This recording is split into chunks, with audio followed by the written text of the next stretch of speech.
దేవుని యొక్క అతి శ్రేష్టమైన నామమునకు మహిమ కలుగునుగాక. ఈ ఉదయకాలము మీకందరికీ వందనాలు తెలియచేస్తున్నాను. ఈ దినము మిమ్మలను బలపరచు దేవుని మాట.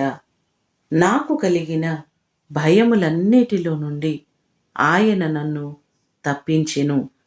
కీర్తనలు 34వ కీర్తన 4వ చరణం. దావీదు భక్తుడు అంటున్నారు, నేను ఆయనకు ఇష్టుడను గనుక ఆయన నన్ను తప్పించెను అని 2వ సమూయేలు గ్రంథము 22వ అధ్యాయము 20వ వచనంలో మనకు కనబడుతుంది.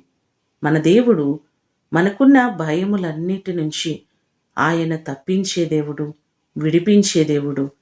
ఆదికాండము 32వ అధ్యాయము 11వ వచనంలో కూడా చూస్తే దేవుడు అతని భయములన్నిటిలో నుండి తప్పించి సమాధానకరమైన పరిస్థితులను కలుగు చేశారు అనే మాటలు మనకు కనబడుతున్నాయి. మీరు ఏ విషయంలో భయపడుతున్నారో, ఆందోళన కలిగి ఉన్నారో వాటన్నిటి నుంచి దేవుడు మిమ్మల్ని విడిపిస్తానని వాగ్దానం చేస్తున్నారు. వాగ్దానము చేసిన దేవుడు నమ్మదగినవారు.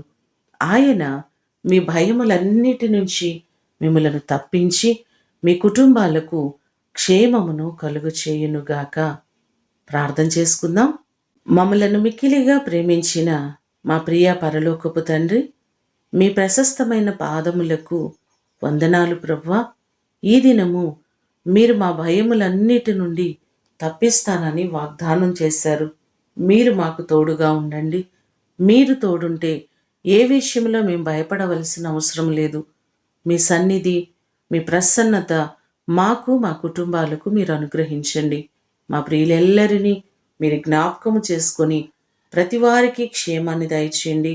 వారికి ఉన్నటువంటి ఆందోళనలు, ఇబ్బందికర పరిస్థితులన్నిటి నుంచి విడిపించి ప్రతి వారికి మీరు మేలు చేయమని ఈ దినము కొరకు వందనాలు, కృతజ్ఞతలు మీకు తెలియచేస్తూ యేసు అతి ఘనమైన నామమున అడిగి వేడుకొని పొందియున్నాము తండ్రి.